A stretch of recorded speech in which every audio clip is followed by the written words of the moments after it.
Welcome to the Rewild Gear Podcast. Modern life, society, and responsibilities have domesticated us. But now it's time to rediscover your adventurous side.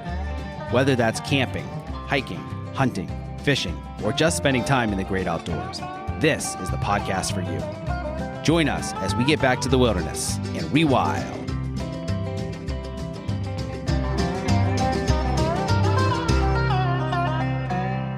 Welcome to the Rewild Gear Podcast. I'm your host, Seth Spears, and I'm here today with Randy Newberg. I'm so excited about this episode. Randy has been called the voice of public land hunting in the U.S. He's a conservationist and advocate for wild lands and wild animals. His TV show, Fresh Tracks with Randy Newberg, airs nationally on the Sportsman's Channel. And his podcasts, Hunt Talk Radio and the Elk Talk Podcast, are two of the top-ranked hunting podcasts in the country. Randy's platforms are designed to show average hunters the remarkable experiences that are available for the price of a tag, the gas to get there, and the effort invested. Whether it be bugling elk or speeding pronghorn, rifle, or bow, Randy will travel the far corners of the West in search of food and adventure. He lives in Bozeman, Montana with his wife, Kim, where he volunteers for many national and regional hunting conservation groups, including serving on the board of directors of the Rocky Mountain Elk Foundation. When not hunting, Randy and Kim spend the summer traveling the high plains in search of Western walleye. Randy, welcome to the podcast. So happy to have you here today. Oh, Seth, thanks for having me. We've been talking about this for a while, and if I'm blushing, it's because when you asked me to send you a bio, I sent you an old bio. Wait, what? I tweaked it a little bit. I already got two demerits for sending you an old bio. Well, how about this? I'll let you redeem yourself and give us your new and updated one. All right. My new and updated bio is we are no longer on traditional outdoor TV. So I'm not on the Sportsman's Channel anymore. You can find me on YouTube at Randy Newberg Hunter. And we're working on some other distribution platforms. So I'm sorry about that. That's okay. The Rocky Mountain Elk Foundation, you have term limits. And so I'm now termed off the board. So gotcha. I got to update that. I got to just delete that one. I can't believe it. I do so many podcasts. I have my own podcast, and you think I would be on top of it better. If you could, I don't know if your camera sees right now, but I am almost sweating. I'm blushing so bad for that. No problem. Amateur hour. Yeah, not a problem at all. It's always easier to update someone else's bio than it is your own, I think. Yeah. Well, thanks for having me. Of course. I'm so happy that you're here today. Randy, just to kind of get started, let's dig into your background story and kind of how you got to where you are today. You know, you're pretty well known in the hunting industry as being like a Western style hunter, but I'm sure you didn't start out having a TV show and all these podcasts and things like that. So I'd like to dig in and just kind of get your origin story. Yeah, my hunting story starts almost in Finland, where my great-grandparents came to northern Minnesota, and that's where I was born, in northern Minnesota, in a little small logging town called Big Falls. And everybody there it wasn't a matter of a hobby of hunting, fishing, foraging, whatever. It was a function of this is what we ate. Very often, if you would have looked at what's on our plate at the dinner table, you would have had something that we got via hunting, fishing, foraging, gardening, or some other natural connection to food. And so that's just how I've always been. I've always accepted this responsibility for my food and enjoyed all the other values that come from natural foods. And I moved to Montana in 1991, and I've been here for 30 years. And when I moved here, we have all this amazing public land, and we took big pay cuts to get here. And my wife said, look, do you realize how much money we're leaving on the table to be able to hunt and fish and enjoy the outdoors of Montana?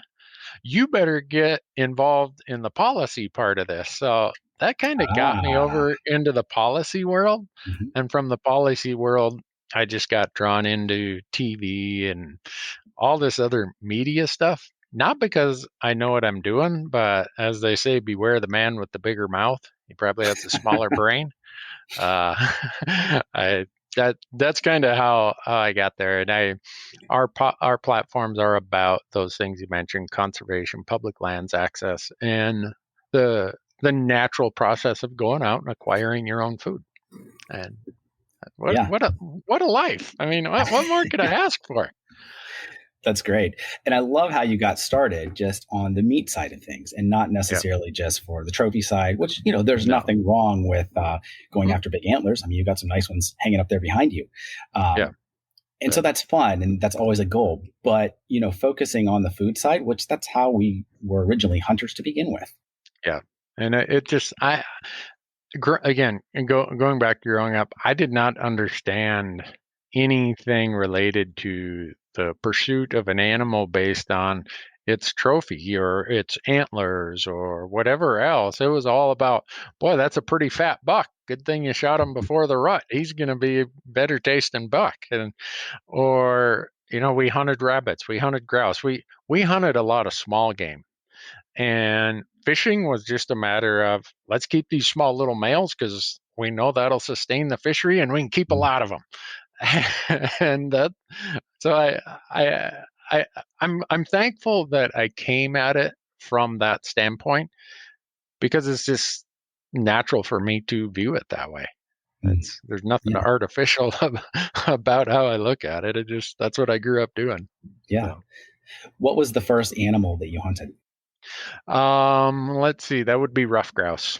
In northern Minnesota, they call them partridge. My dad said, Mm-hmm. you got to watch those people who call them rough grouse. They're city slickers from down by Minneapolis.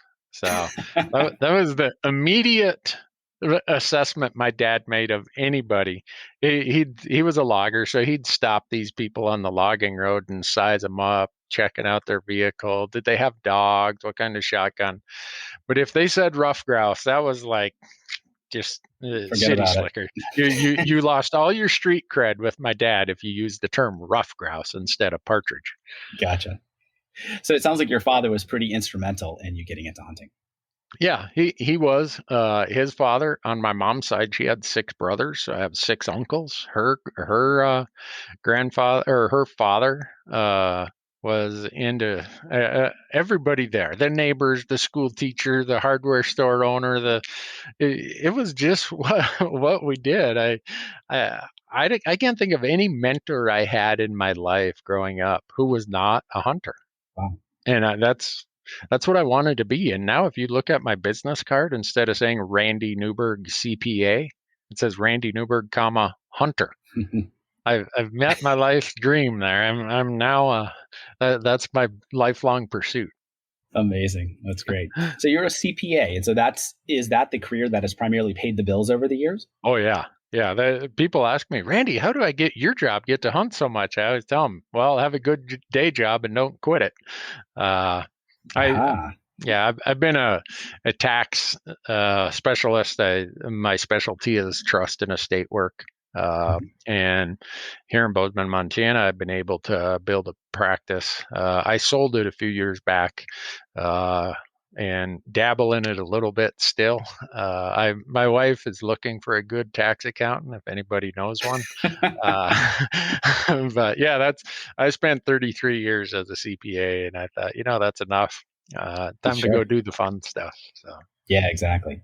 So I'm going to go out on a limb and guess that most people who see your shows or listen to your podcast and see you as this very successful hunter and public figure, they think that is very lucrative and that pays the bills. But what I'm hearing you say is that that's not the case.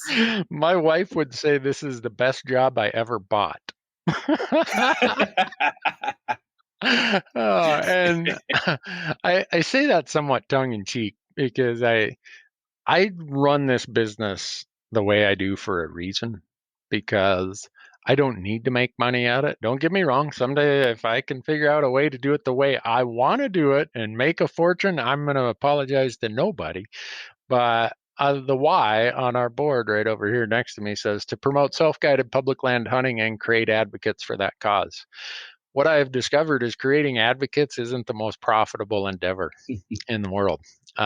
So fortunately, the CPA world was really good to me, and we have other sources of income where I don't need to make a living at this.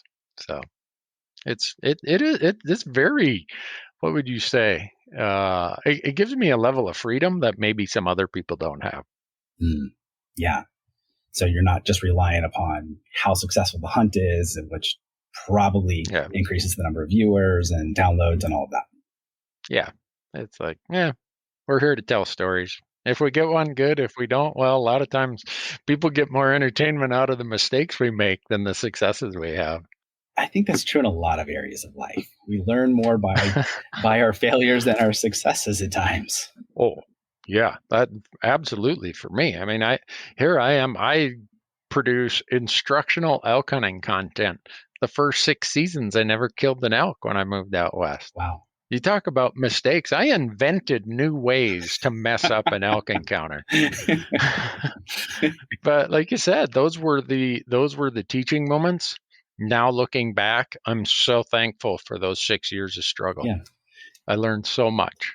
Tell me about one of those learning moments, one of those experiences where you screwed up and just didn't get the elk that you thought you should have. This everyone will be able to relate to this, right? You hunt hard all day, you're wore out, you're tired, you let your guard down, you're walking back to the truck, and it's borderline blizzard. You can't see that well. And I get to probably, I'd say I know I'm about 3/4 mile from the trailhead, and I look off to my left, and there are 2 bulls standing there. And do you think I'm ready? No, I'm fumbling, and they take off, and I chase them, and it's like, here it was all downhill to the truck from there.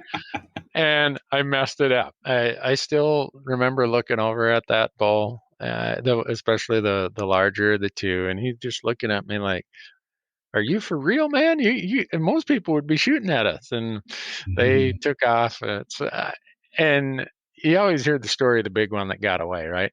And so I really don't even tell the story that much, other than my wife knows about it, because I came home that day I was about ready to sell my rifle and take up golf or skiing or something.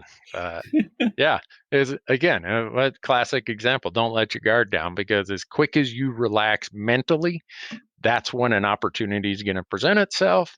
An opportunity is worth nothing if you're not prepared to capitalize on it. That's good advice for sure. Randy, would you consider yourself more of a rifle hunter or a bow hunter?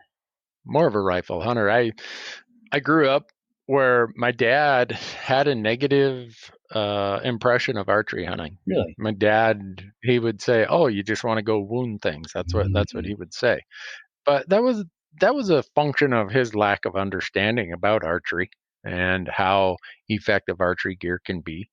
I bought my first bow in 1995, I believe it was, and I never released an arrow until I take that back. I released one arrow between 1995 and 2008 because I still had this little demon standing on my shoulder, and it was my dad saying, "Oh, are you sure you're going to make a lethal shot?" And I passed so many opportunities. It got to the point where people would quit hunting with me. They're like, "Are you ever going to shoot at anything?" And so finally I got over that. But yeah, I'm definitely a rifle hunter more so than I am an archery hunter. It's interesting how there's all these competitions in the hunting community between, oh, you're a rifle hunter, oh, you're a bow hunter, and how they go back and forth as far as who is the more real, the realest hunter or the most authentic one, and whatever you want to call it. You have any thoughts on kind of those squabbles? I just laugh at it all. For me, I have zero concern about what a person decides to carry in the woods with them: a bow, a crossbow, a muzzle loader, a shotgun, a rifle. It makes no matter to me. As long as you're out there, you're doing what you love to do for your own reasons. That's all I care about. The rest of it is just, we must be bored and we want to have something to debate. Probably a little bit of human nature there. Just competition. Yeah, or it's some sort of justification of our own way of doing it, and we want some affirmation that our method or our style is better. I don't know. Probably the ego just getting in the way. They're wanting to be right. Yeah. Randy, tell me what it's like behind the scenes when filming a hunt. I think when we're watching it on TV, and whether that's your show, whether that's MeatEater, whether that's any of these hunting shows, we see a lot of the successes and some of the failures, but I'm sure there's a lot that goes on behind the scenes that nobody ever sees, and probably some very hilarious things and probably some very frustrating things as well. Oh yeah. We have a motto in our group that if you didn't get it on footage, it didn't happen. Hmm. Or bad audio means bad video. So those are two things that force us to have to focus on a pretty high production level. And we have two camera guys out there all the time. And so you think about, all right, I've got all that extra noise, all that extra sand movement, all that. But I've expected that we're going to blow, I don't know, 4 to 6 opportunities a season because of filming. And the last 4 or 5 years, we've not met that goal. We've been less than that. So Really? I'm so somewhat thankful for that we have an amazing crew. They're all hunters for the most part, and they understand the story we're trying to capture. So that's really helpful. But behind the scenes, the amount of work that goes into it, we're getting, like this time of year, we're applying for tags, we're getting public land film permits, we're writing production books, we're building out storyline and script, and what's going to happen if, okay, we show up and there's a blizzard. Well, we can't talk about this story, then we got to switch gears. And so we're trying to give ourselves all these alternate paths, and just the coordination of the calendar. Everybody says, Huh. "Oh, I'd love to have your job." Well, uh, I say this knowing full well I have the best job in the world, but after 70 days in a tent, in starting mid-August, when it's late November in Montana, and you look at the forecast and it's going to be 0 degrees, and you're going in a backpack scenario and you're going to sleep in a cold tent again for 5 more days, Mm. the luster, the shine is kind of wore off. And so that starts affecting how you're producing content. You and the crew have seen more than enough of each other. They're like, I wish Randy would just, twist a knee or something so we could go home. And then you've been going on pretty marginal sleep.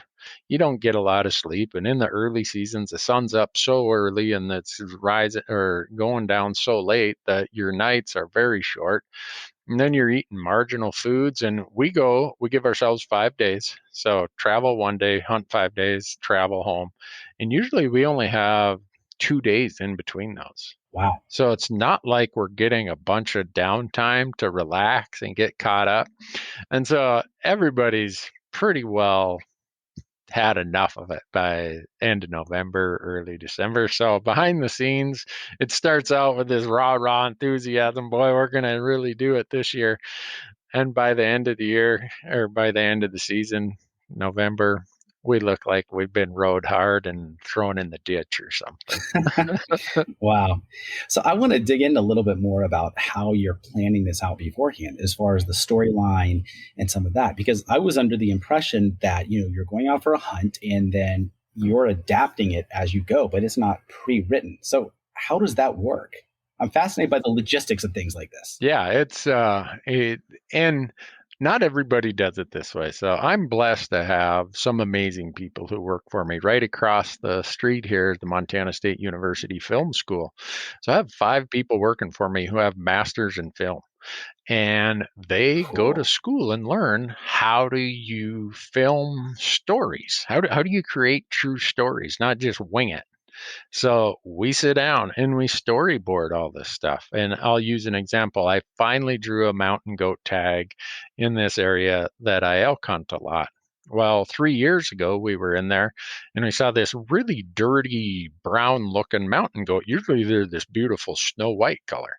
And at first I thought it was a grizzly bear. I told the crew through the snow, I'm like, oh, that's a grizzly bear. And then the snow quit blowing and cleared off. I'm like, oh man, that's a mountain goat. Look at him. And so we called him Mhm. Grubby. Uh, so I continued to apply for a tag there. Finally, this year I drew it. So the storyline we're putting together starts back in 2018 and starts even before that. When I first started hunting this area in 1993. So we're building the storyline around all that, how things have changed, how the landscape has changed. There used to be a lot of bighorn sheep in this area. They mostly died off of disease from domestic sheep. And now they've been replaced by these beautiful white mountain goats, as they're the more abundant cliff oriented high alpine species in this area. So we have a conservation story, we have a landscape story, we have a story about the species, we have a story about me being there for the last, well, almost 30 years now, Wow. and how all that changes. And then we do have the let's let it adapt. So if we show up and we run into a grizzly bear, this is in grizzly country, that's going to be a sidebar to the story of, we're hunting wild, crazy places. So some of the last places in the lower 48 where grizzly bears are very abundant. So Yeah. that's one of the alternatives or one of the tangents we possibly have. Then we have the whole idea of what if we get so much snow we can't get in there? Okay, then what's our plan? What's our story? I'm not going to risk an avalanche to go find a mountain goat. I Good want to point. live to see the next day. So I just use this as one example of how we're building out these storylines and how it takes form. But when we're out there, there is a lot of what you mentioned, Seth. There is a lot of this adapt and make the best of what's happening while we're there. Can you give an example of one of these stories, like over the years, where you had the plans in place, everything storyboarded out, and you're like, okay, this is what we're going to do. And then something happened where it totally changed everything in the entire direction? Oh, yeah. Yeah. Wyoming 2011 had a really great elk tag. Show up, 65 degrees. Everything's going to be wonderful. Wind starts blowing that afternoon before season opens. We end up with 30 inches of snow. It clears off and the temperatures go to 10 below zero. Holy crap. Yeah. I can't get I can't get back to my camp with my truck because like a knucklehead, I thought, well, beautiful weather. I left my chains back here in Bozeman, Montana. Oh, So no. a game warden who has chains on tows me up this little hill that I'm just burning and spinning out. I get on a road. I just go to it's I'm busting through drifts. I finally get to Casper, Wyoming, buy some chains, which makes me feel stupid. I got great chains at home 400 miles away, but so I buy Doesn't chains. do any good there. Yeah, we go in there and it's all we can do to get the truck up to where our camp is. I run into some old boys who they're with a group of trucks where one would run into the snow drifts, the other trucks would pull him back, and they'd keep doing this until they could break trail. Well, I'm talking to this little boy. He's like, "You need a psychiatrist, not a." I asked him, "Have you seen something?" And he said, "Son, you need a psychiatrist." Finally, we get to our camp, and the camera guy, he's freezing to death. He normally films skiing stuff in California, and so he did a remarkable job for how bad out of his element he was, and so we ended up having to go home. No, didn't even see an elk on those 4 days. It took us 2 days to get camp extracted. So there you go. A week Wow. later, the snow melts off. I grab another camera guy. We go down there. We leave Bozeman early in the morning, and by dark that night, I have an elk on the ground. That's like, wow, who'd have thought that? So those are just things that there's always 2 to 3 hunts a season Yeah. where something like that just goes 180 degrees from what you expected. But that's what makes it fun, right? Because you just don't know. Mhm. It's that Oh yeah, unknown. I think those are the stories that appeal to people. Uh, in Arizona we had one where really big elk, biggest elk we've ever seen on camera. It's me and my son. We only have one camera guy. And we split up the last day. My son and the camera guy go the direction I think the elk is going to be.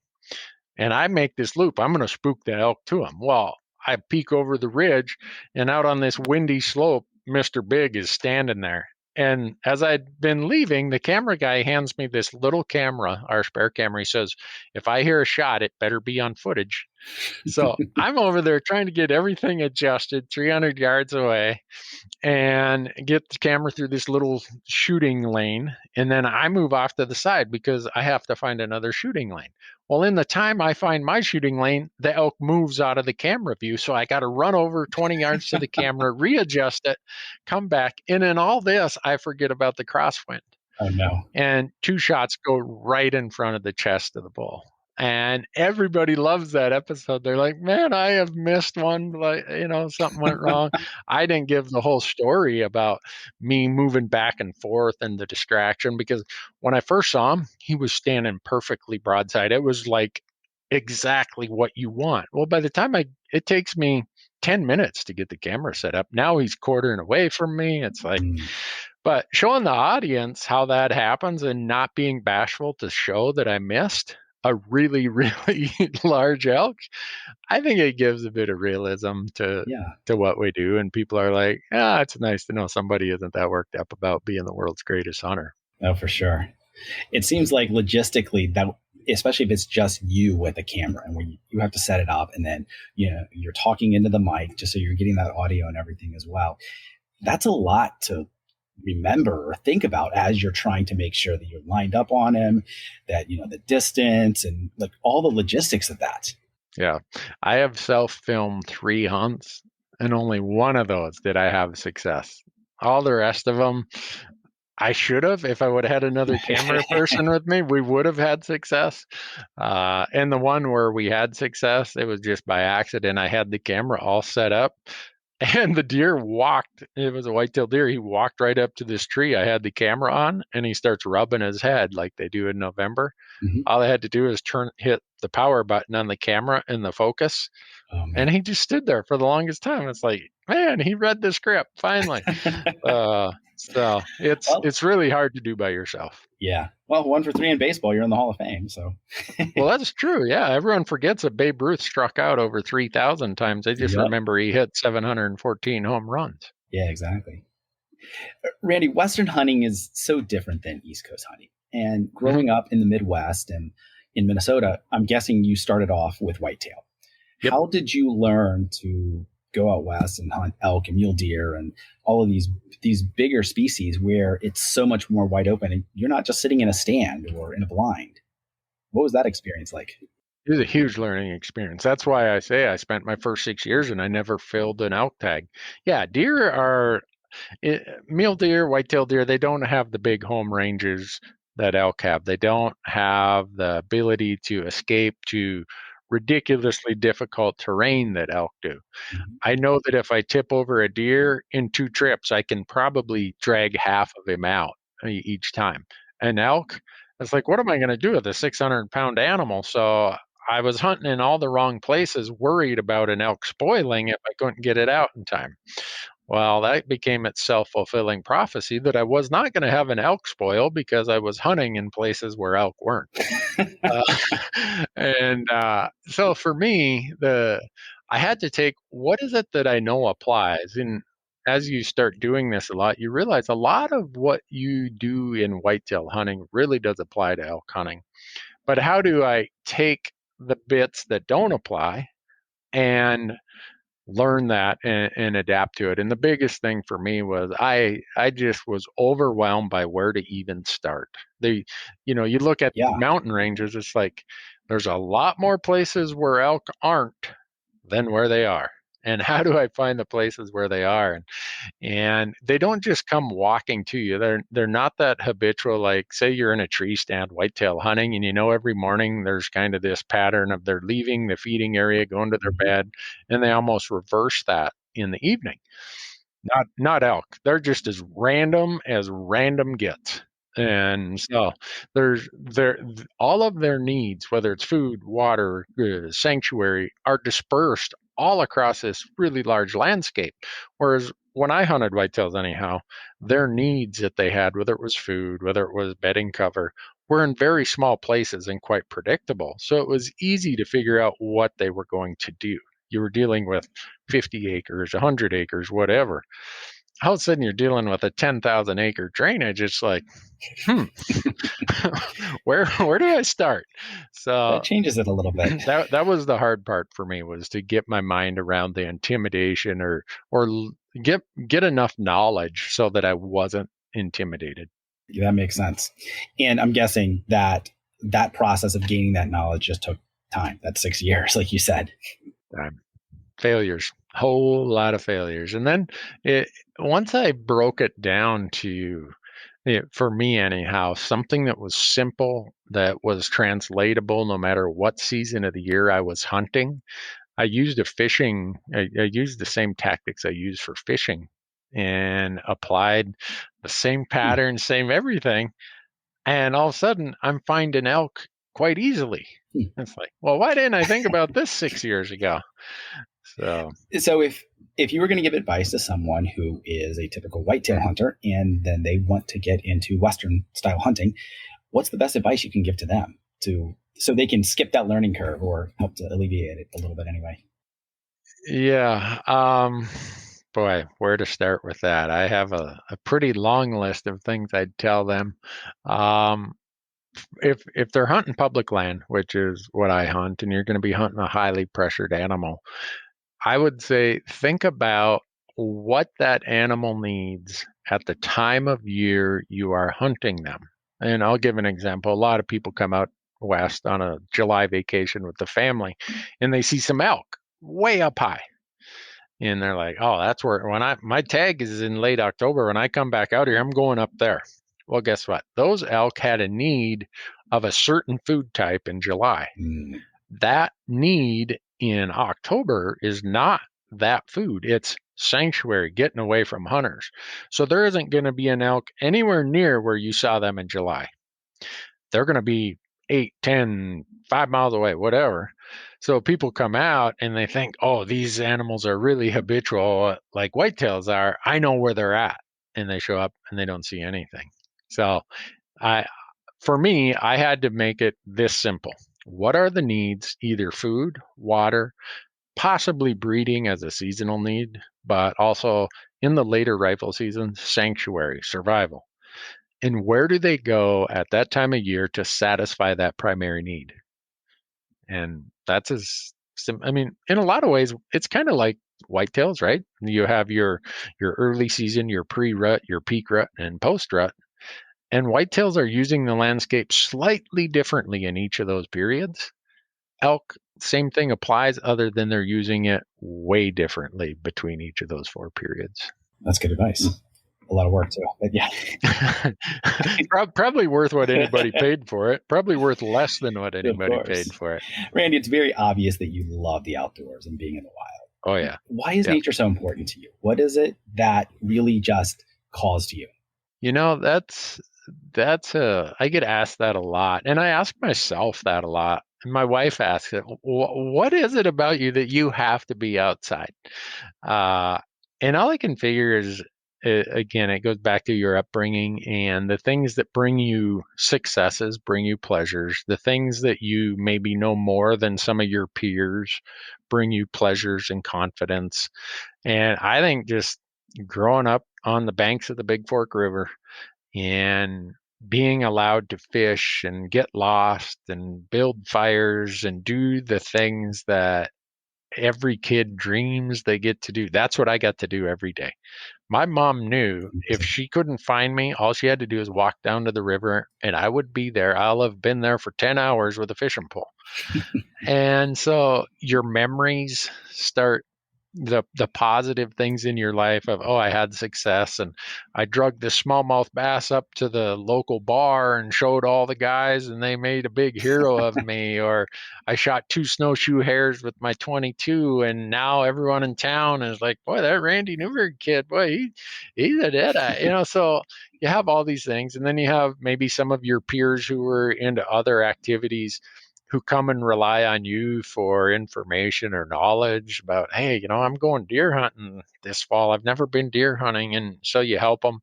So I think a lot of that is just where we found successes and comfort early in life. And then also the food aspect. There's nothing that excites me more than taking care of food that I've harvested. And in my family, once you were 8 or 10 years old, you were the person, if you were good at it, you were in charge of filleting the walleyes. And they got inspected by dad and grandpa and all the uncles. Did you get all the bones out? Oh, it doesn't look like you wasted anything. That was like this validation, this ability to take care of the meat, which was the end product of our pursuits, and they trusted you with it. This is the most important job of the hunt or of the fishing excursion, and they trusted you. And so it just created this whole circle that I can't unravel anymore. It's I'm so wound up in all those pieces of it that I don't think it's separable from who I am. Sure. Oh, that's great. You mentioned water, and as far as being down, like the river's edge and fishing and all that. And I've talked to a lot of people over the years, and there's always something about water and how that just kind of calls to us. And especially just remembering as a kid, and even today, little streams, babbling brooks, or a big roaring river, the ocean. There's something about water that just kind of calls us. What do you think that is?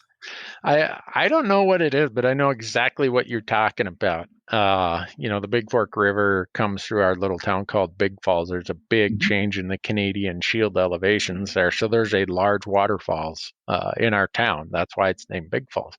And all these little eddies and these whirlpools, and it has this tannic acid color to it. So you can't see in it real well. It was almost like this mysterious, you'd see a flash of a fin of something and you'd be like, was that a muskie? Was that a walleye? Was that a sucker? And you'd see beaver using the rivers and the creeks and the waterfall.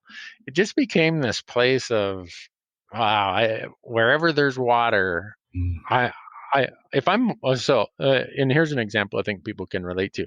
If you're on a hike and you come to a creek, you don't just walk across that creek and keep hiking. You always stop and you look around. There's something about that creek that draws your mind of how deep is it? How clear is it? Is there, what kind of birds are here?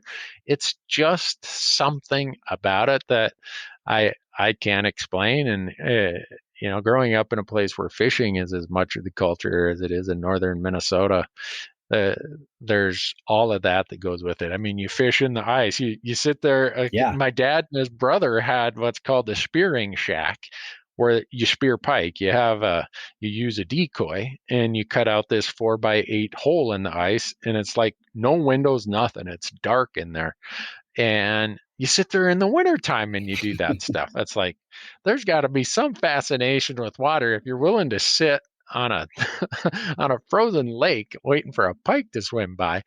But I'm completely there. As a kid, our family, my mom's side, they homesteaded on this lake, and so the family cabins were on this lake, and the bluegills and crappies would come and build their little nesting areas off the end of the dock.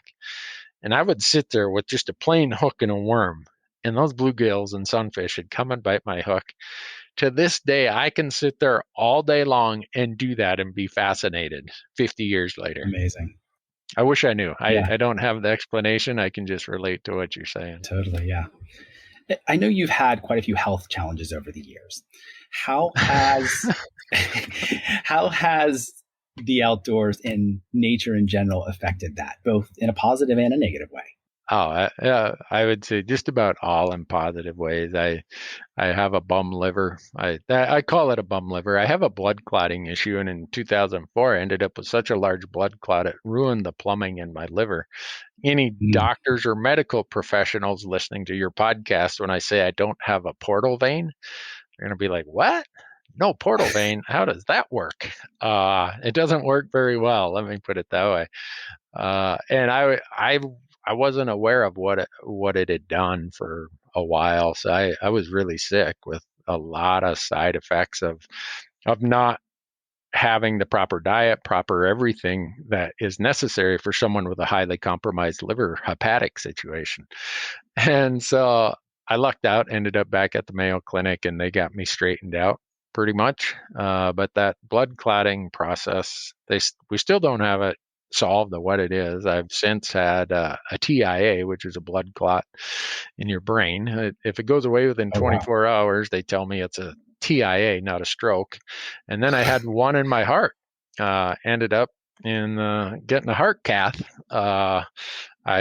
11 o'clock at night, I'm laying in bed and it's like someone jabbed me in the chest with a spear, and I sit up and my wife is like, "What's the matter?" I'm like, "I don't know. I'll sleep it off." Well, I didn't sleep all night. Next morning I get up, I'm really bad, and I'm thinking I have, like, I don't know, rib that's messing me up or something. So I go to get my dog, and we're going to go jog this off. Well, I go over to the kennel, get the dog, and I make it to the end of the driveway. Now I'm down on my knees. I can't move. So I come in the house, and my wife is like, "You ready to go to the doctor yet?" Yep, I'm ready. So they call it myocardial infarction or whatever, MI, a heart attack. I say it was just a blood clot in my heart. So when they go in and do the heart cath, the cardiologist watches our content. He's like, "What are you doing here?" I said, "I don't know, doc. I hope you're going to tell me." And you're awake when they do the heart cath. And he's like, "Okay, here, da da da." He's like, "You got the arteries of a 30-year-old. Don't worry about it. You just got to get this blood clotting thing under control." So, yeah, that's those are things that make it a little more difficult for me. Sometimes people will look at the footage and say, "Randy looks drunk today." Yeah, if you were carrying the toxin loads that I am on a lot of days, like I get about 25% of the blood flow to my liver that you get. Oh man. So if you think about your liver is very important of getting rid of lactic acids and all these other toxins that come from exertion. If you couldn't get rid of those, or you could only get rid of about a fourth of them, yeah, there's days where I look kind of messed up. And but you know what? I get up every morning, and I'm so lucky and thankful for the life that I have and the health that I have. I live my life by a motto that says, hunt when you can, because you're going to run out of health before you run out of money. And that applies to way too many people that we can all, there's not a person listening who it doesn't come to mind somebody who either is not with us anymore, or they don't have the health to go and do what they wanted to do. They were always, someday I'm going to do that, someday. Well, I don't believe in someday. I'm going and doing it. And so having these health scares has actually been a blessing from that standpoint, even with the challenges it presents for me. Wow. Yeah, no, that is a great quote. Hunt when you can, you run out of health before you run out of money. Yeah, that's really good advice. And I mean, if you're into skiing or fishing or golfing, whatever, you just remove hunt and put whatever other activity, because that's I try to live a life that way, because I have no regrets in my life right now. My biggest regret would be is that I decided, I'm just going to take advantage or take for granted the value of good health, and I'm going to defer this or I'm going to defer that, and then I never got to do it. Wow. So yeah, I'm not that guy. That's great advice. Take life by the horns and just run with it, eh? Yeah. So, as my grandma used to say, when you get up in the morning, if you think it's going to be a good day or a bad day, you're probably right. Yeah, for sure. And so I wake up, I tell people at my little coffee shop I go to here in Bozeman, they're like, how you doing today? Every day I say I'm perfect. And they're like, perfect? I'm like, oh yeah. Yeah, I'm absolutely perfect. I'm 56 years old. I've never had a bad day, and I'm not starting habits like that this late in life. That's amazing. And they look at me and they're like, "Man, I'm so glad you come in here. You make us smile every morning." I'm like, "All right, mission accomplished." Your positivity is infectious. I love it. I was hoping, Seth, when you were out here, we were going to get a chance to go to the daily coffee bar. I was so looking forward to that. And then our backpacking trip got snowed out. Yeah, it's crazy. We just finally warmed up here yesterday. Really? It was my wife and I were up fishing earlier in the week, and it was 38 degrees, blowing 20 miles an hour, and raining. Wow, that was absolute misery. Yeah, it's like, I came here to have fun, honey. Yeah, because we were supposed to be out in the backcountry all last week backpacking, and then my buddy Jordan Resner, former podcast guest, who I think you know as well, he called me like the day before we were supposed to leave. He's like, "Seth, I think we got a problem. You would have. We got so much snow. We're going to be backpacking in waist deep snow, and we're going to be cold and wet the entire time." Yeah. So it would have been misery. Yeah. So the trip has been postponed till August, and then we're going to be doing a lot of fly fishing. Okay. Well, next time you're out here, daily coffee bars on me. Oh, for sure. I can't wait. Randy, conservation is extremely important to you, and it's really important to us as well. Yep. But I'd love to hear your opinion on what the biggest threat is today when it comes to protecting the outdoors or species or any of that when it comes to the conservation side. Boy, that's going to take me a long time to answer, but I'll try to do it briefly. I think we are a society that's disconnected from the natural world. As we're an urbanized society, we lose our connection to that natural world. We don't understand that turning up the air conditioner requires electricity that comes from natural gas. It's generated in Wyoming, and there's some poor sage grouse or some poor antelope that's paying the cost for that. And as a result of someone who lives and Aldo Leopold used to talk about how the heavy burden that comes with living a life with an environmental conscience is you realize that the human condition imposes a toll and extracts a toll on the landscape and the wild things that you don't see if you live a life not connected to that natural world. So I think urbanization and its consequences of having a society that has lost its connection, not completely, but losing its connection to the importance of clean air, clean water, wild productive landscapes. That's the biggest issue that we face from a conservation standpoint, because when a society loses that, it loses its concern, and it's no longer expressed in how it has its policy priorities, its funding priorities, it's all these things that are required for conservation to happen. They start falling by the wayside. So Yeah. it's a big challenge, and they aren't making any more high quality habitat. Yeah, that's true.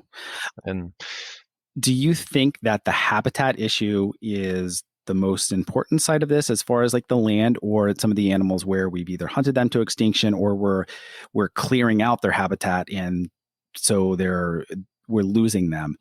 Yeah, There's a couple sides of that. Yeah, it's definitely the habitat side of it. Clean air, clean water, clean productive lands are absolutely critical. But I'll use my little valley here in Montana, the Gallatin Valley. We are forcing the elk, the deer, the whatever, further and further to the fringes of their habitat through human development. I go back home to the Midwest where I grew up. Minneapolis, compared to when I went to college there in 1984, has usurped so much of the landscape. It's ridiculous, but it's understandable. And so, what happens when you displace that deer or that turkey or that songbird or that mink or that skunk? They're gone forever. Yeah. And as we put demands on our food systems to produce more and more food, because in my lifetime, if I live long enough, we're going to be at 400 million people on this right here in this country and 8 billion on this planet. What happens when those mouths need fed? We create more or create we sacrifice more wild habitat places for more agriculture. And it's not the farmer's fault. He is feeding the world. He's responding to a demand. And so we have rules and laws in place now where you're never going to see a species hunted to extinction, fished to extinction, trapped to extinction. Those days of the passenger pigeons and all those of the 1800s, those days are behind us. But we will eventually ruin the habitability of the landscape for these wild things. Yeah. And that's why I spend a lot of my time, talent, what little talent I have, and treasure advocating for those things, because though they are that important to me. And people ask me, well, where do you get this missionary zeal for clean air and clean water and productive lands? Well, if your life was about natural food like mine has been for 56 years, this is the equivalent of my grocery store. This is the equivalent of my own garden. I'm going to take care of it. I want it to be as productive as possible. I was 5 years old when the Cuyahoga River started on fire in Cleveland, Ohio. Wow. And I don't really remember that, but I do remember the big push in the society of we need cleaner air, we need cleaner water, we need to quit littering, we need this. And so for most of my life, our air got cleaner, our water got cleaner. We had a collective consciousness about the conservation of our landscapes that I worry that we might have flattened out And once you flatten out, you start going back downhill. Yeah. That's a good point. I went to college in Steubenville, Ohio, which is right in the Ohio Steel Valley. Yeah. And when I would wake up in the morning and the air was just so polluted where they would offload the smokestacks like from the steel mills, and you would just get nauseous from the smell of it. And Steubenville was constantly voted the worst air quality in the country. And I haven't been Yeah. back in years, but I've been told it's improved somewhat, but not just primarily because of the shutdown of the mills and just we're not producing those things now. So it seems like it's very much a balancing act as far as to have like production and things in this country, manufacturing and whatnot, but also being able to protect our water and air and land and all of that. And I don't know where that balance is sometimes because it's really hard to do. It's super hard to do. And, let's use Florida, for example. Mm-hmm. You look at the amount of nitrates in their water systems and what is happening to the ability of their water systems to be productive natural water courses. Mm-hmm. It's gone because of how bad we've affected that. And you could look at agricultural runoff in a lot of other places in the country with the same thing. We as a collective society are the ones placing these demands for resources, for food, for more our own space. Okay, we want, our own piece of paradise. And the one writing the check for that are the wild things. Yeah. I don't care if it's songbirds or foxes or whatever. They're the ones writing the checks that we're cashing And when future it comes to that. generations. Yeah. Oh, for sure. So I get pretty wound up about that, Seth. If you ever want to have me on a podcast about just that topic, Oh, for sure. anytime, any place, I want to make sure that when they put me in the pine box, that my grandma had another great saying. She said, the number of people who come to your funeral depends on the weather that day. So don't live your life for them, live your life for yourself. But if they do put me in the pine box, I hope that I can say I did my darndest to try and make it a little bit better. And I tried to give back more than I took. Yeah, 100%. That's great. You mentioned Florida and the water, and I live in Florida now. Yep. And one of the things that I'm fascinated by is what's going on in the Everglades with all of the boa constrictors where they've let loose and they are completely taking over and destroying the ecosystem as far as because they have no predators. Do you have any thoughts on that and ways to turn that around other than just try to hunt them as much as possible? It is so classic, right? The human influence on natural cycles result in these type of invasive species, whether they're terrestrial species, aquatic species, plant species. You look at the West, people say, well, why are we on fire so much anymore? Well, yes, we have a changing climate, we have all these other things, but we also have a lot of invasive plant species in the West that benefit from heat more than our native species, plant species, and they benefit from fire. So they create these fire cycles. It's called cheatgrass. And we can go on and on about all these kind of things, just like you're saying in Florida. We have so many invasive species. We would look at the Great Lakes, all of the ballast water that's been dumped by foreign vessels into the Great Lakes. And now they have zebra mussels. They have these, I'm trying to remember what that little fish is, gobies or something like that. The native systems are not built to sustain or withstand the competition from these invasive species. And it doesn't matter what type of plant or animal or fish it is. Look at the Asian carp in the Ohio River.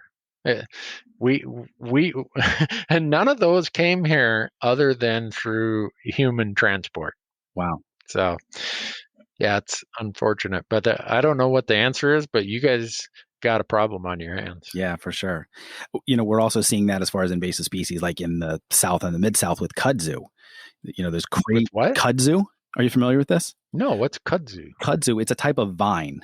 It's this crazy vine that just grows like mad. I believe it was imported from Japan originally or somewhere in Asia, and it has just taken over everything. It is a huge snake habitat and just takes over roads and forests and everything, and nothing really kills it.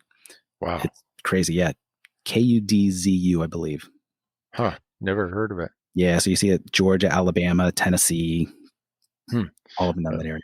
Yeah, we've got, Russian thistles here, spotted knapweed. We got so much of our productive premium wildlife habitat has been taken over by these invasive plant species that our native animals can't utilize. So habitat that's full of invasive thistles or knapweed or whatever is like having no habitat at all Yeah, because elk or deer or whatever can't utilize it. yeah, exactly. Randy, what has been your most memorable outdoor experience? You spent a lot of time in the great outdoors, and what's the most memorable one that you had, either positive or negative? It's pretty easy. It's the first year of hunting with my son. Uh, that's a no-brainer. He shot a white-tailed doe, and I was doing flips and cartwheels and jumping up and down, and he looked at me like, "Dad, it's just a deer." I'm like, "No, son, it's not just a deer." It was, for me, this was the next passing of the baton, if you want to call it that. It was this generational transfer that my dad and uncles gave to me and my grandfathers had given to them, and it just, I can't disconnect my outdoor pursuits from the people I get to share them with and the landscapes I get to explore while doing it. And so, yeah, that white-tailed doe that day Yeah, was just, yeah, oh man, I I imagine. I get so excited thinking about it right now. And another one would be when he shot his first elk. My brother had come out from Minnesota, and we did the traditional camp. It was the year after my dad had passed away, and so there was Wow, still some voids there for my brother and I, and my son shoots his first elk, and amazing. it was like someone wrote the script and the elk read the script, and it's like, oh gosh, it never works this good. So it'd be one of those, I'm sure. I had a similar experience actually 2 years in a row. So in 2019, I didn't grow up hunting as a kid. Mm, I picked it up kind of later in life. I was in my 20s, I guess, when I first started hunting. And so 2 years ago, we've been doing a deer camp, whitetail camp back in Kentucky every year for the past 6, 7 years now. And so 2 years ago, my dad came out, and it had been just my brothers and our sons and I. And then my dad came out 2 years ago, and I helped him get his first deer. And so it was a little buck, and I would prefer that he would not have shot something so small, but it was mm, great seeing him get his first whitetail, which is amazing. So it was almost like I got to father my father. And yeah. then last year, my son, he got his first deer, and it was a little buck as well. And I've just never been so happy as far and so proud of him. Just Yeah. lined it up in the stand, and Yeah. And now I think about my son. He's 31, and yesterday he texted me he's going out for the last day of turkey season. ah, He lives out in Oregon, and his connection to the outdoors is exactly what mine was. yeah, And that's hopefully, if he ever gets around to getting me some grandkids, uh, we can continue that yeah, generational exactly. uh, transfer. So. Randy, what's an outdoor experience that you would never want to repeat? Hmm. Well, that's there's certain things you live through where you say, "Oh, it's not that bad now," but at the time you're pretty sure that the end is near. My uncle Elton and I were up in Canada. When you grew up in northern Minnesota on the Canadian border, you'd let all the, as my dad called them, city slickers come up north and fish your spots, and then you'd go up into Ontario and go fish their spots. Uh-huh. And we went to this lake called Mannion Lake, and we had a little 12-foot boat, little 5-foot Johnson Seahorse motor. We're out there fishing, and it was hot and muggy, and then it just started getting really cool and cold. And we looked over to the southwest, and here is a tornado coming across the lake. Oh, And we're like, oh, I mean, it had a wall of clouds. It's like your classic, that you'd see in Kansas, right? Dorothy and Toto go flying by. So there was this little island. We zoom over there, we dump everything out of the boat, we grab the boat and we put the bow of it facing into the storm upside down. There's this rock about 3 feet tall.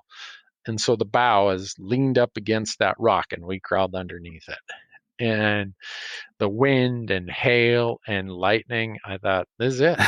This is the end. I'm 14 years old, and this is all I'm going to get to see.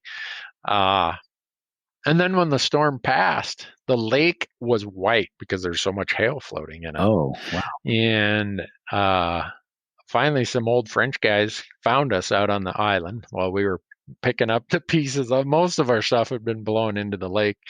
And they saw us, and they knew we were out there because back at the campground, my aunt had said, "Oh my goodness, these guys are out there." And they're like, "You need any help?" "No, just tell them we're working our way back."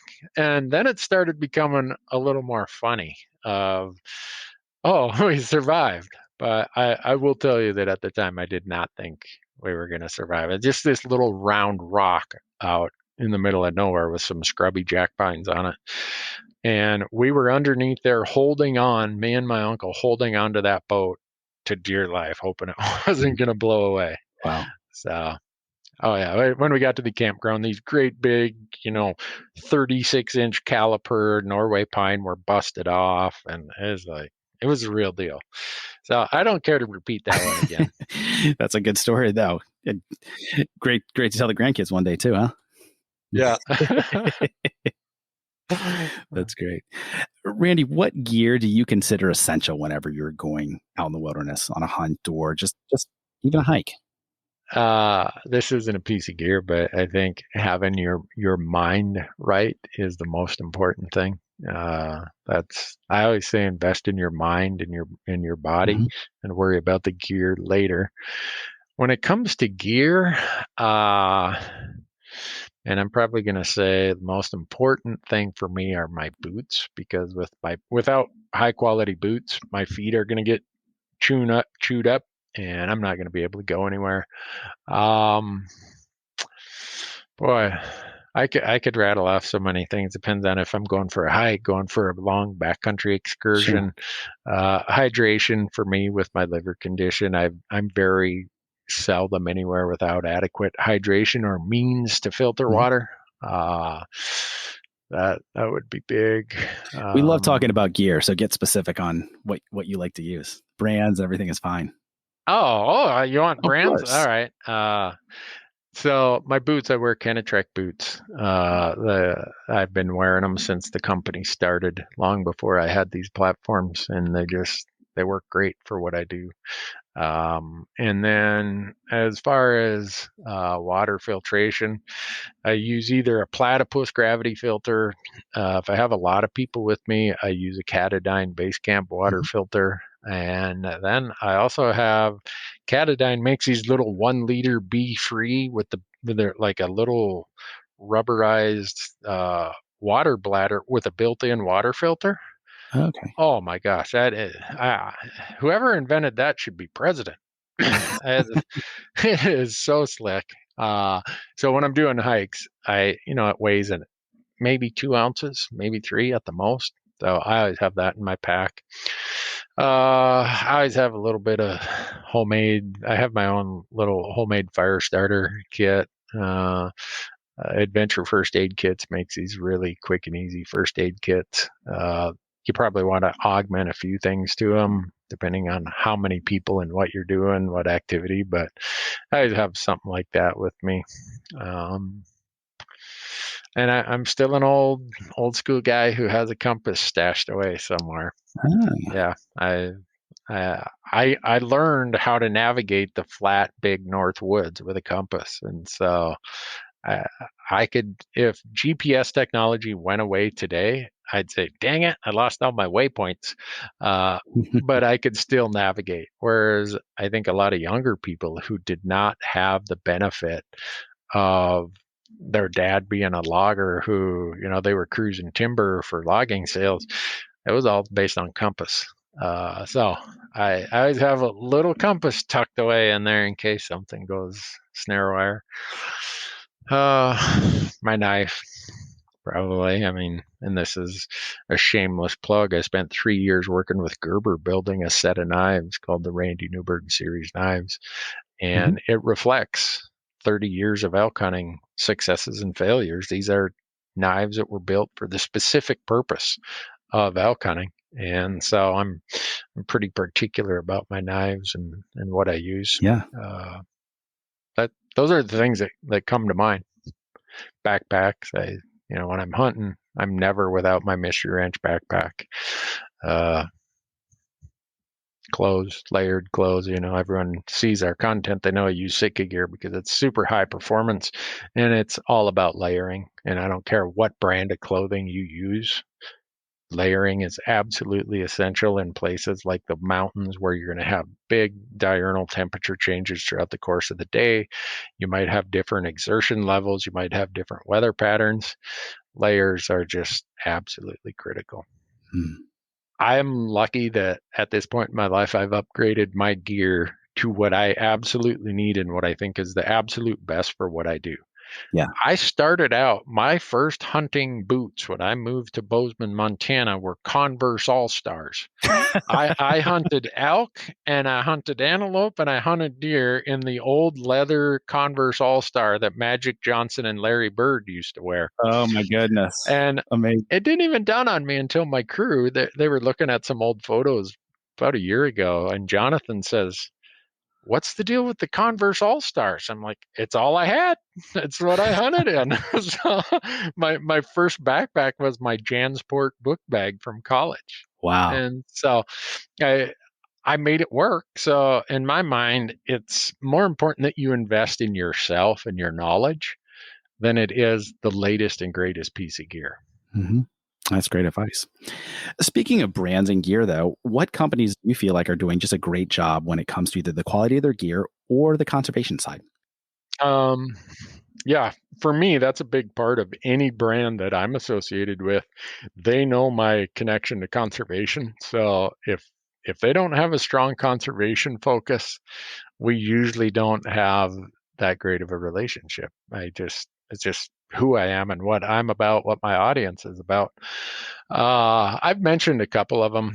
Sitka Gear is always John Barklow, he and Eric, who are their two product designers. They're geniuses. Eric has an engineering degree in fabrics. I did not know there was an engineering degree in fabrics. I guess Syracuse University has something like that. They're doing remarkable stuff, and they're heavily committed to the conservation space.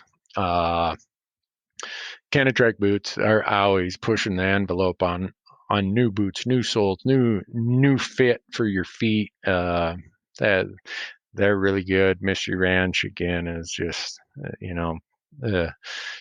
when you have as many users of their product as Mystery Ranch does in the wildland fire business, but more importantly, their biggest group of users are in the military. You get the benefit of a lot of really good ideas that then make it to our consumer side that we use in the hunting space.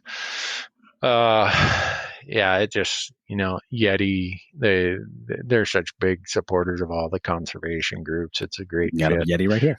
There you go. Mm-hmm. And so for me, those are the kind of things. Leupold, again, the optics company, they have huge military contracts. And so all this military technology that's over there gets migrated over to their consumer side, and I get to be the beneficiary of so much of that. And they quietly, behind the scenes, are supporting all these conservation groups.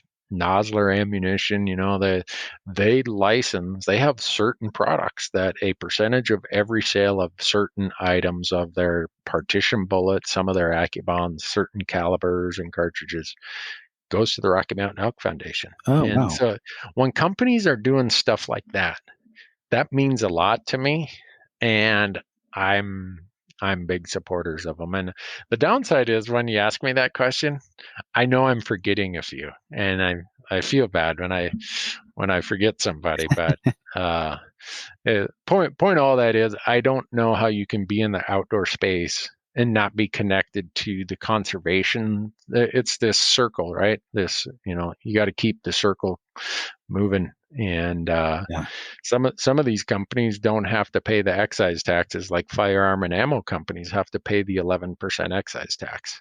So a lot of these companies are saying, all right, we're not subject to that tax. How do we do more? How do we do our part, even though we don't have to? And some of their competitors choose not to.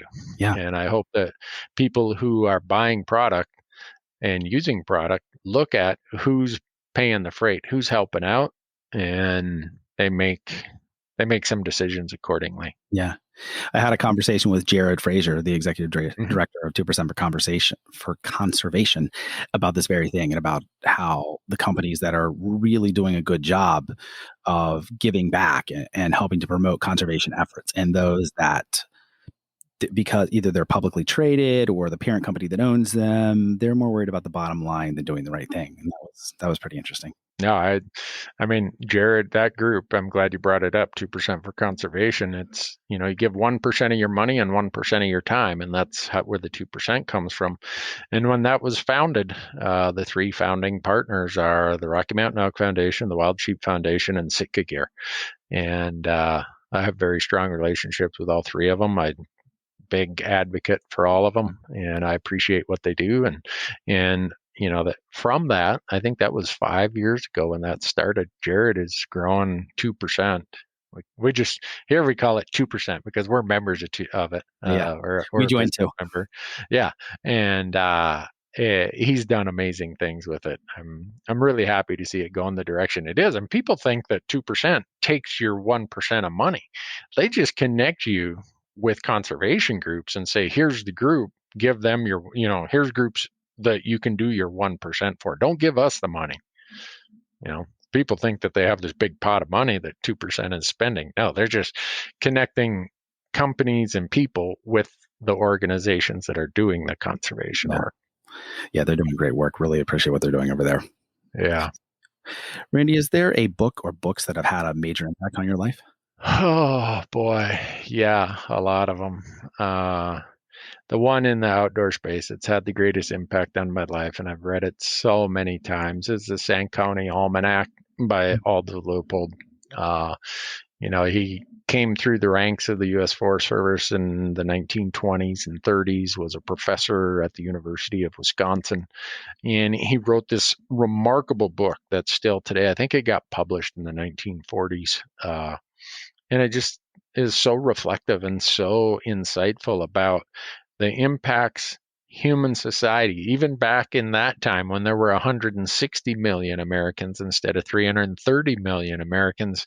He's making these astute observations of what we are doing to the landscape and how the geese or the deer or the grouse is paying the price for this. And I read it again this winter, and it's like every time I read it, I get more out of it. And you can get it now on Audible, a downloaded book. If you get a chance, if you're into the outdoors or conservation, it's an easy read. It's only, I don't think, a couple hundred pages, but it's so compelling, and it's written in such an easy style to listen to or to read that I find myself reading it, and it's like, what have I been doing for the last 45 minutes? And I don't know, that's the book that, when I first read it in college, probably shaped my view of what my role is, and as an individual and as a member of a collective community, what our role and responsibility is to the wild things and the wild places.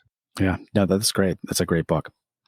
Is there a podcast other than your own that you really enjoy? This is where Seth, I'm embarrassed to say I don't listen to a lot of podcasts, and I don't watch a lot of other outdoor video. And here's why. I don't want to feel that other people and their ideas and their view of the world is influencing the messages and the stories I'm trying to tell. I want mine to be authentic and unique. And some people might say, well, that's just a lazy out there, Newberg. And maybe that is, but I'm not a big consumer of podcasts for that reason. And same with video, though. I don't watch a lot of video just because I don't want it to influence the stories I'm trying to tell. Yeah. No, that's great. I totally get that. Randy, what's one piece of advice that you would give to our audience? Be uncomfortable. Mm. Someday I'm going to do a t-shirt or a bumper sticker that says uncomfortable is good, or, seek discomfort or whatever, because what I have found in my life, my personal life, my expansion of how I view the world, my physical discomforts that eventually build confidence while I'm out in the wild world. I think being too comfortable is not good for us. I I think we should have our mind and our views kind of pushed and stretched a little bit. Hmm. I think our bodies need to be pushed and stretched so that we learn from that. Our bodies adapt to that. Our bodies get to the point of, hey, I can deal with this cold. I can deal with this exertion. I can do whatever. And I think our minds are the same way. Usually when I'm uncomfortable mentally, it's because I don't have the knowledge. That I don't have life experiences that gave me the knowledge and insight to be confident. So I end up being uncomfortable. Through that discomfort, that's your mind telling you, I'm uncomfortable because I don't know.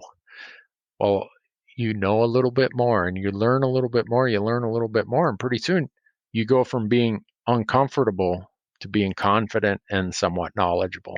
And so I try to, when I feel that I'm just on cruise control and life is just too stable, too easy, I go seek some discomfort, and it drives my wife nuts. She'll say, "You can't leave well enough alone, can you?" Uh, and that's just me now having reached the point in my life where I worry that if I think I have the answers or that I know everything or that I can do everything, that's a false sense that I've built about myself Yeah, for my quest for comfort. And so be uncomfortable. that's really good advice. In a former life, I was the assistant director of admissions for a small liberal arts college, and Oh, really? I was having a conversation one day with the one of the biology professors. Mm-hmm. He was like the head of the department, and we were talking about just learning in general. And he said something that really struck me, very, very similar to what you're saying. We only learn when we're getting out of our comfort zone, because if it's easy and we're just going through the motions and just taking the information in, but it's not challenging us, or it's not hard, we're not actually learning anything. We're just confirming what we already believe or know. But it's only when it's hard and difficult and challenging and getting out of that comfort zone that we're actually learning and growing and expanding. Yeah, that would he said it a lot better than I did, but I don't know about I, that, but I I thought just yours was very good. it's I think one of the fulfillments of life is to learn and to expand in what we're capable of and what we're able to understand. And I've never been able to move myself forward by just saying, I got it all figured out here. Don't bother me with that. That makes me uncomfortable. Or, oh, I'm not going to go climb that mountain. That's just too much discomfort. Uh, every one of those times where I've felt I've made progress as a person, physically or mentally, is because I pushed myself to be uncomfortable. Yeah, that's great. Randy, this has been so much fun. Thank you so much for being here today. Oh, Where yeah. can people find out more about you or follow you online, or your time to promote whatever you want to mention here? Well, I appreciate that. I'm easy to find. If you come to Bozeman, just look at the Dairy Queen. I'm usually down at Dairy Queen. But no, on Instagram and Facebook, it's Randy Newberg Hunter. Not Randy Newberg CPA, Randy Newberg Hunter. Same on YouTube, our YouTube channel. And like you'd mentioned, I do the Hunt Talk Radio podcast and the Elk Talk podcast. Those are places to find us. I have a website called randynewberg.com, where that's the easy place to find me. It has vectors taking you to all of our content. Perfect. And then we're working on some other platforms right now that uh, I'm. I'll be excited when I can tell you about those ones. Yeah, super. But right now they're not live, so no sense in promoting those. Uh, Good. I really appreciate that you'd reach out to me. I was Of like, course. really? Why would he have me on the podcast? I'm just like a two-bit hillbilly from Big Falls, Minnesota, who lucked out and landed in the best position in the world. So Indeed. And I think there's a lot of people that are going to learn a lot from your words of wisdom and your very infectious, positive attitude. So thank you so much for being here today, Randy. Thank you, Seth. Have a great day. You too. Thanks for listening to the Rewild Gear Podcast. You could check out the show notes for today's episode at rewildgearpodcast.com. If you're ready to spend more time in the wild, our line of high-quality, minimalistic outdoor gear can help you do just that. Check us out at rewildgear.com.